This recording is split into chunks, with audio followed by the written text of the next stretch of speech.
We've reached Week 16 of the 2014 NFL season.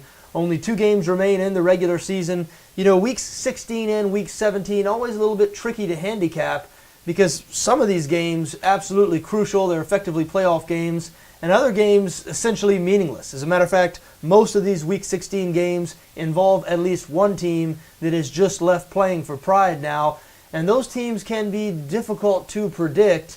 Sometimes they're full of players who've already made their off-season plans. Other times they're full of young players still trying to make a name for themselves or guys playing for their next contract. So again, some of these Week 16, Week 17 games, you're going to see a lot of unusual results.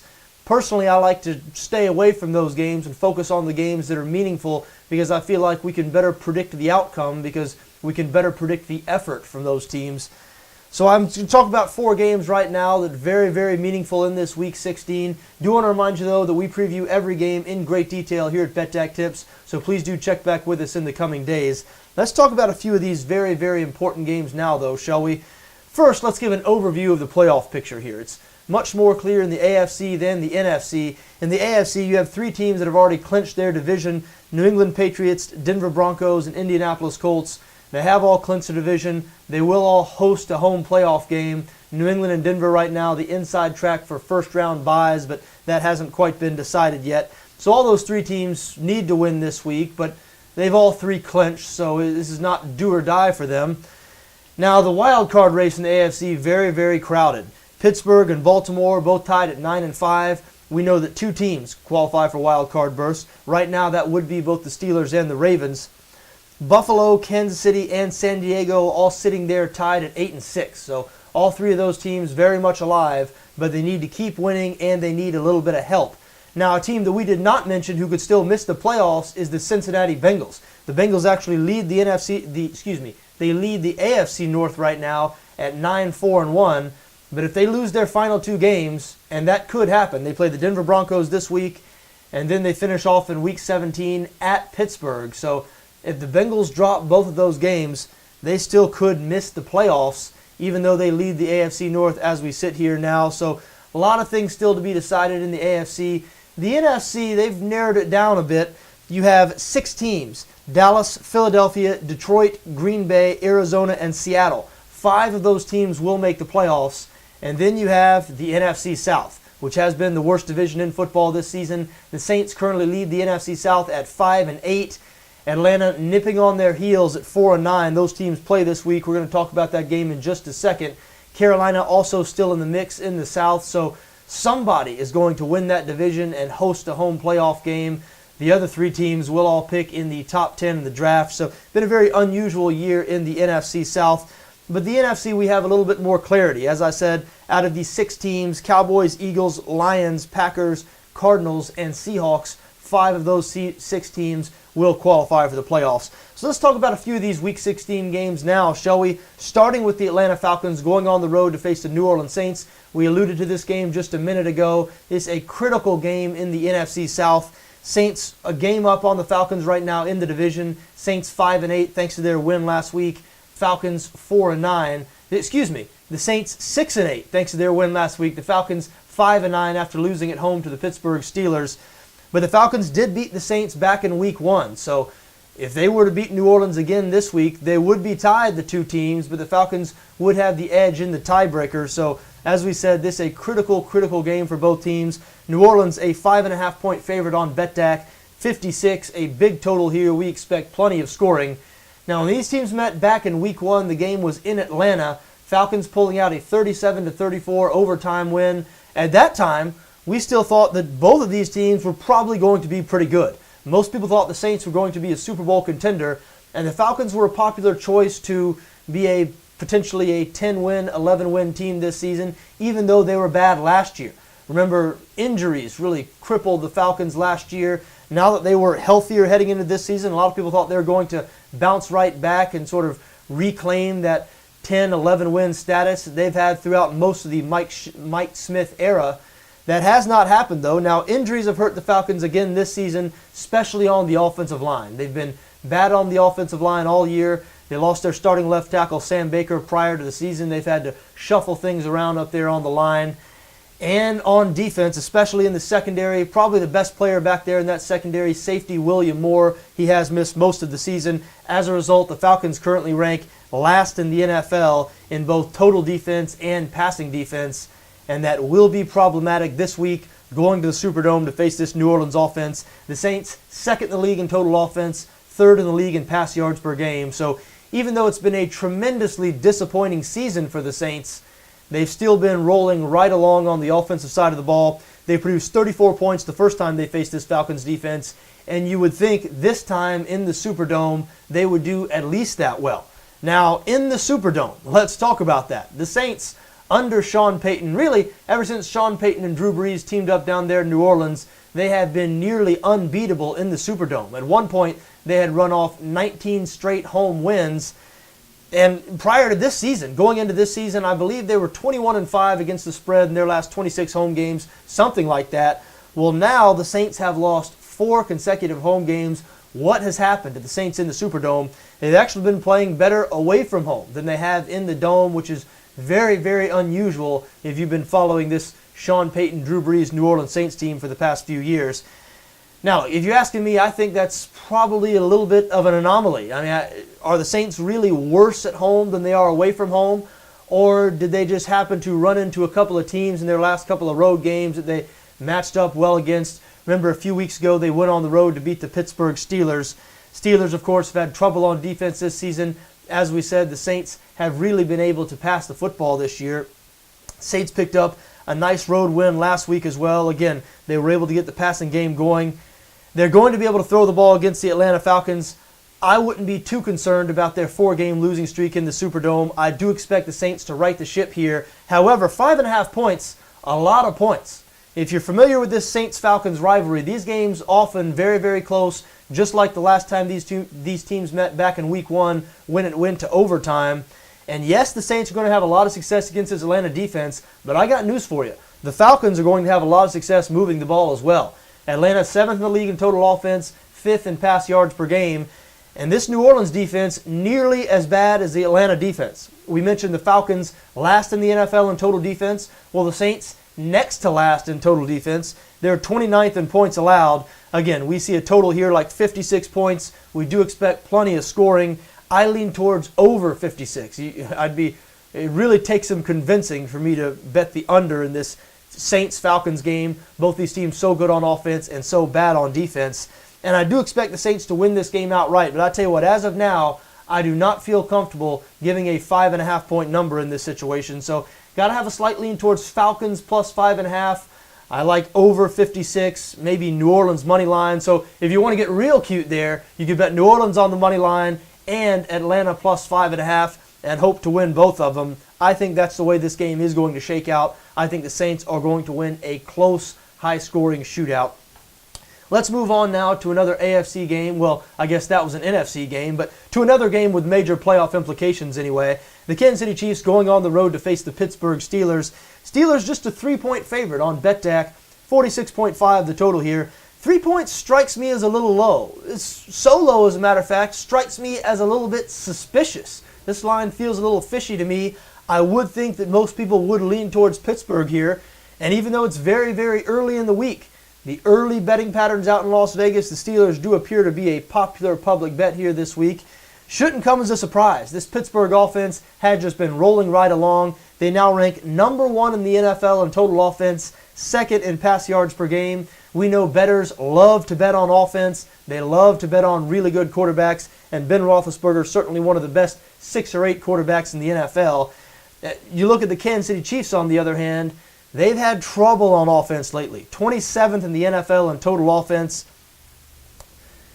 28th in passing offense. So this is a very one-dimensional offense from Kansas City. Top 5 in rush yards per game, but they've had trouble passing the football. Not so much they've had trouble passing the football, but you know Alex Smith, this guy is check down Charlie. He does not like taking chances down the field. So you watch the Chiefs play, everything in the passing game is 10 yards or in. It's all dink and dunk. They very rarely throw the ball down the field. As a result, they just don't pass for very many yards. Barely over 200 pass yards per game for the Kansas City Chiefs. You look at this Pittsburgh defense, they're good against the run. Top 10 against the run, but weak against the pass. 25th against the pass. So you would think that this is not a great matchup for the Kansas City offense.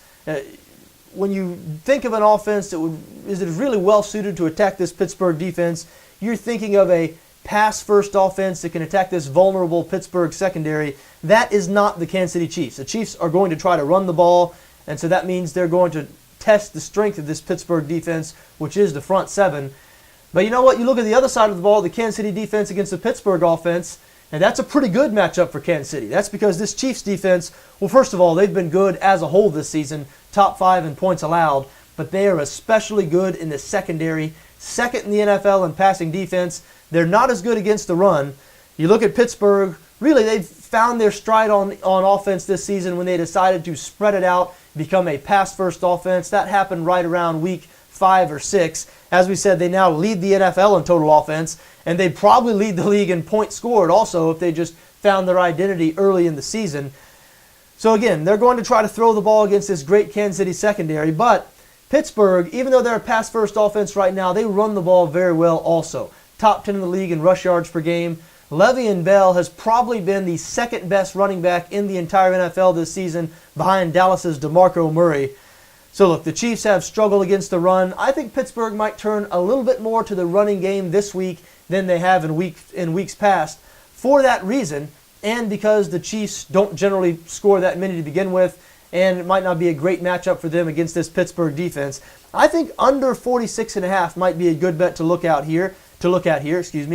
Now, under might be, especially 46.5. That's not too big a number. And I can understand some people being hesitant to back the under in a Pittsburgh Steelers game when you consider just how many points the Steelers have been scoring lately and when you consider the problems they've been having on the defensive side of the ball. But as I said, I think the matchups on both sides here favor the defense. The Pittsburgh defense, much better against the run than they are against the pass.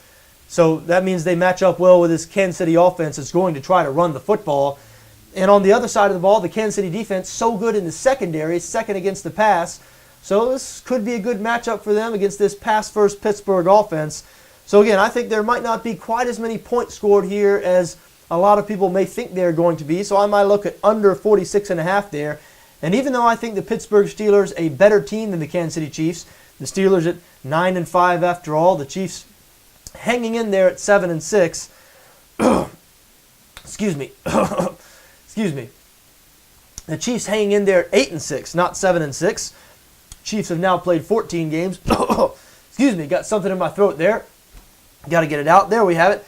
Even though the Steelers have been a little bit better than the Chiefs this season, this feels like a little bit of a fishy line here to me. Kansas City has lost 3 of their past 4 games. I do expect Pittsburgh to be to continue to be a popular public bet throughout the week, though I will be staying away from that side of it. As I said, as of now, the value I see here is on the under 46.5.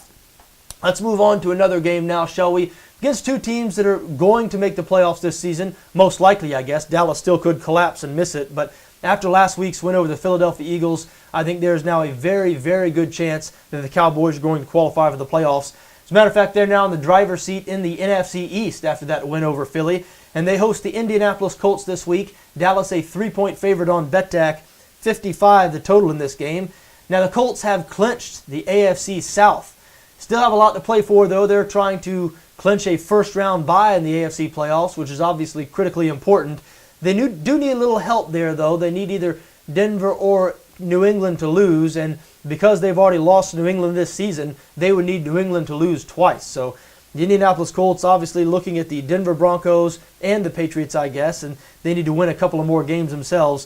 First things first, though, they must win this week. They're an underdog on the road in Dallas. Now, I got to tell you, at first glance looking at this game, I said, hey, is the wrong team favored here? Because in watching these 2 teams this season, I've come away with the impression that the Colts might just be better than the Dallas Cowboys. The Colts so good on the offensive side of the ball.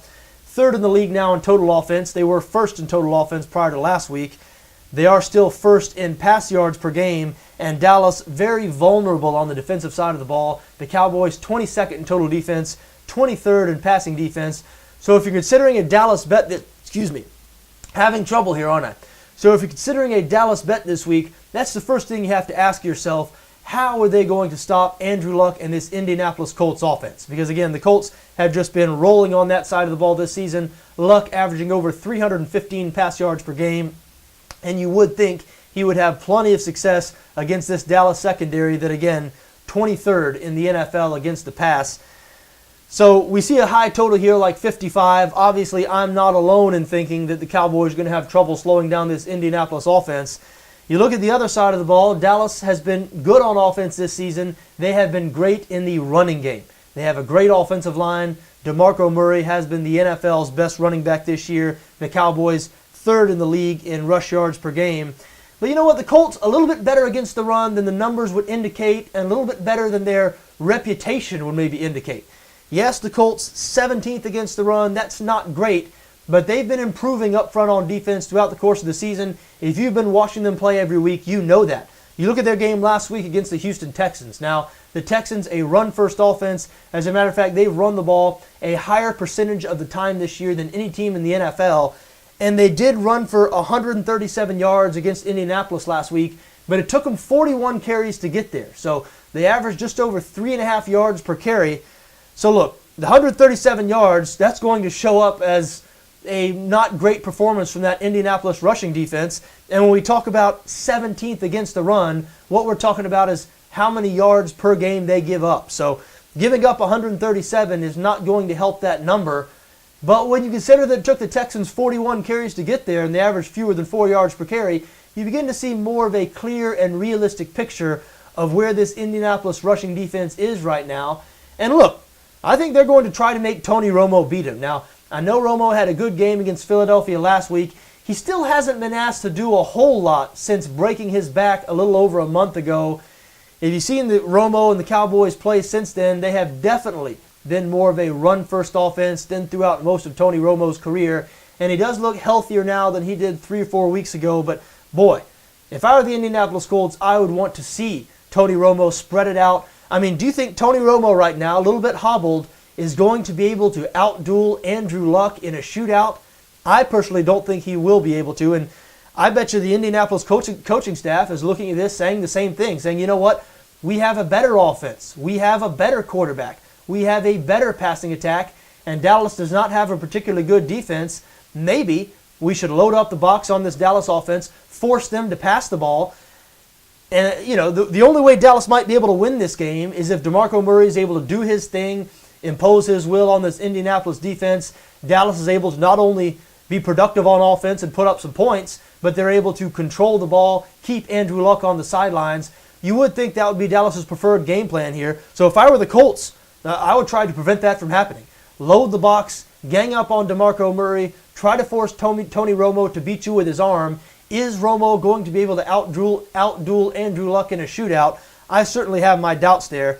Now look, if you look at on the other side here, if you're looking at the Dallas side, you probably can tell that I'm a little bit leaning towards Indianapolis in this situation. But if you're looking at the Dallas side here, what you might look at is Indianapolis, are they a little bit overvalued and overrated? We talked about this heading into the Colts game last week against the Houston Texans. Indy did pull out a 7-point win there. It was a push in terms of the number. They were a 7-point favorite over Houston. But heading into last week, and so I guess after last week's game, because Houston did have a winning record, we can add one more team to that. So as of now, the Colts have played 9 teams that currently have winning records. Well, excuse me, I guess we can't include Houston because they now have a losing record, but for the purposes of discussion, let's include the Texans because they did have a winning record prior to losing to the Colts last week. So let's say including the Texans, the Colts have now played 9 teams that have a winning record, 5-4 in those 9 games. That's pretty mediocre. And of their 5 wins, 4 of those 5 wins have come by 7 points or fewer. So, you know, the Colts, I think a lot of people view them as a borderline elite team. And again, they are very proficient at blowing out bad teams. When the Colts are faced with a bad team, and you know, that's, you say, well, obviously, nearly all good teams blow out bad teams. That's not really the case. Some good teams have trouble with substandard opposition. You look at the team like the Pittsburgh Steelers, for example. They're 9-5 on the year, but they've had ugly losses to the Tampa Bay Bucks, to the New York Jets. That's not the type of team the Indianapolis Colts are. They put away the teams they're supposed to put away, but you put quality opposition in front of them, and they become rather average. Again, 5-4. And so I guess if you remove the Houston Texans from there, because the Texans account for 2 of those 5 wins. The Colts have played the Texans twice this season, and the Texans no longer have a winning record. They're now at 7-7. So I guess now the Colts have faced 7 teams that currently have a winning record, and they are 3-4 in those games. So Dallas bettors might want to sort of lean on that. They might want to say, well, Colts are overvalued here. The line should be more than 3. Indianapolis coming on the road to face a good team. We've seen that when they face a good team, they are very, very ordinary. This game going to tell us a lot, I think, about the Indianapolis Colts specifically, because I think we've now learned what we can learn about the Dallas Cowboys. They got off to a great start this season. A lot of people were waiting for the other shoe to fall, sort of waiting, when is this Dallas Cowboys team going to collapse like they always do? And you know what? That little stretch where they maybe could have collapsed, that already happened. Remember, they had that 2-game losing streak. One of those losses was to Washington, a really bad loss. And then they turned around on Thanksgiving Day. They were blown out at home by the Philadelphia Eagles. At that point, you had a whole lot of people questioning, is this it for the Dallas Cowboys? Is this the collapse we've been waiting for? Are they going to miss the playoffs? But they've responded since then. And their win over Philly last week, I think we've pretty much established that the Cowboys, a good, solid team. Are they elite? Are they as good as, say, Green Bay or Seattle in the NFC? No, I wouldn't go quite that far. But I do think they're right there in that next echelon of teams. The Colts, on the other hand, I think there's still a lot to learn about this team. A lot of people think they're elite. A lot of people think they're a legitimate Super Bowl contender. Had somebody ask me a couple of weeks ago on the live show we do on Sunday, is Indianapolis maybe a good-looking long shot bet, even though they're not that much of a long shot Super Bowl bet. I believe at that time they were 20-1, and the odds have moved to 16-1 last time I checked. So you have a lot of people looking at Indianapolis as a possible Super Bowl contender, but then there's the other side of the Colts. That side I mentioned, 3-4 in 7 games against teams with winning records. They could be an overrated, overvalued team, the type of team that just puts away losing teams, but is not as good as their maybe reputation would suggest. So I think this week on the road in Dallas is going to tell us a lot about this Colts team. Right now, I lean more towards the maybe elite side. I think the Colts might be a legitimate contender. So that's why I said when I first saw this game, I said, hey, is the wrong team favored here? I mean, are the Colts a better team and getting points? But in thinking about it some more, maybe I'm one of those people overrating the Indianapolis Colts. So again, I think this week going to be very, very interesting. I am not going to be involved myself. I do not believe this is going to be one of my best bets, but I will be paying close attention because I think it's going to tell us a lot about the Indianapolis Colts. Final game I'd like to talk about quickly here, final one of these Week 16 games I'd like to mention. What about the Denver Broncos going on the road to face the Cincinnati Bengals? Denver just a 3-point favorite on BETDAQ, 47.5 the total here. This is another one of those lines that on first glance, I don't know, seems a little low to me. Cincinnati Bengals, I know they've turned it around here in recent weeks. I guess they did pull out a nice win last week. But just 2 weeks ago, keep in mind, they lost to the Pittsburgh Steelers and were blown out. They gave up over 40 points to the Steelers at home. Now, last week they turned around, went up to Cleveland, shut out the Cleveland Browns 30-0. But Cleveland was starting rookie Johnny Manziel, who now we can all say in hindsight was clearly not ready. Going to be a totally different story this week when the Cincinnati Bengals face the Denver Broncos and Peyton Manning. Denver, of course, last season set just about every NFL record in the book. Most points scored in NFL history, most yards gained in NFL history. Peyton Manning, of course, named the league MVP. But the Broncos have not been the same on that side of the ball this season. Maybe Peyton Manning's getting old. Maybe it's been the injury issues on the offensive line, in the backfield, to tight end Julius Thomas. Maybe all those things have been too much to overcome. Whatever it's been, this has not been the same Denver offense. As a matter of fact, they produced fewer than 30 points in 5 of their past 7 games, including last week when they managed just 22 points against the San Diego Chargers. Now, they're going on the road here to face a Cincinnati defense that has been much improved in recent weeks. We mentioned just 2 weeks ago the Bengals gave up over 40 points to the Pittsburgh Steelers, and they did. However, in 4 of their past 5 games, the Bengals have surrendered 13 points or fewer, including last week when, as we mentioned, they shut out the Cleveland Browns. The Bengals badly need this game. Yes, they lead the AFC North right now. They're 9-4-1, a slim half-game lead over both Pittsburgh and Baltimore. And next week in the season finale, they go on the road to face the Steelers. So if they lose this game, if the Bengals cannot beat Denver, that game next week they have to travel to Pittsburgh with maybe the playoffs on the line. If Cincinnati loses their final 2 games this week to Denver and next week to Pittsburgh, they will most likely miss the playoffs. So this is an absolute must-win situation for the Cincinnati Bengals. Denver has locked up the AFC West, but they're still very much alive in the race to lock down home field advantage throughout the AFC playoffs. If Denver keeps winning and New England loses one of their final 2 games, the Broncos will clinch home field advantage. But on the other side of it, if Denver loses, if they lose this week, especially if they lose this week and next week, they could have to play in wild card weekend. They could lose their first round bye to the Indianapolis Colts, who's nipping on their heels there. So this is an important game for both teams, especially important for the Cincinnati Bengals.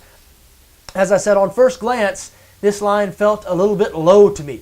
I know the Bengals have played better here in recent weeks. They've turned things around. Really, the low point of their season was that 24-3 home loss to the Cleveland Browns about 6 weeks ago. They turned it around since then with 3 consecutive road victories. But in their last home game, another disappointing performance. We mentioned they were blown out by the Pittsburgh Steelers, went on the road last week and handled the Cleveland Browns. So it's been a rough go of it for their last couple of home games. We're talking about the Cincinnati Bengals here. But all in all, the Bengals still an excellent home team, 13-5 against the spread in their last 18 home games. And I just have a feeling, this a primetime game, this Denver-Cincinnati game, I have a feeling that after a couple of bad home performances, facing a Denver offense that there's something wrong with this Denver offense, and I'm not sure people have been able to put their finger on it just yet. And I think a whole lot of the betting public has not maybe accepted or realized that something might be wrong with this Denver offense. So the Broncos might be a little overrated now. They might be ripe for the picking. Now, I have a funny feeling that they're going to go into Cincinnati, and they might have trouble picking up a win here over this Bengals team.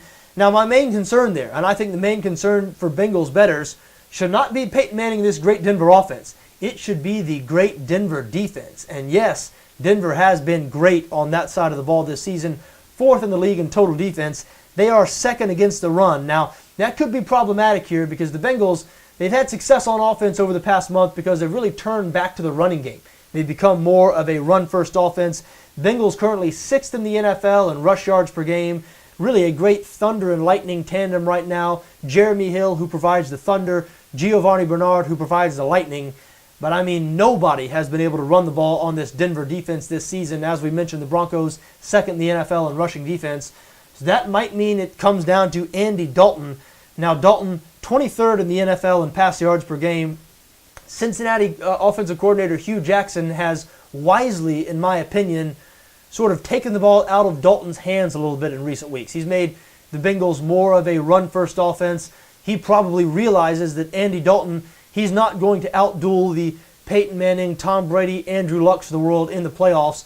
So if the Bengals are going to reach the Super Bowl, they're not going to do so spreading it out and chucking it everywhere with Andy Dalton. They're going to do so with excellent defense, and they're going to do so with an excellent running game. And they do now have the pieces for an excellent running game. They've really run the ball well over these past few weeks. But it's going to be tough for them in this matchup against the Broncos. So again, if you're considering a Cincinnati bet, in my opinion, that is your main concern. Will Andy Dalton and this Cincinnati offense be able to succeed against the Broncos? Because even if the Bengals defense plays well against Peyton Manning and this Denver offense, and I think they will, Denver's still going to produce at least 17, 20, 24 points, you would think, and the Cincinnati offense is going to have to match that production. Well, there you have it. Those are a few of these Week 16 games that are extremely meaningful and that stood out to me. We'll preview all 16 of these Week 16 games over the next couple days here at BETDAQ Tips, so please do check back with us. Until then, for BETDAQ Tips, I'm John Arnette.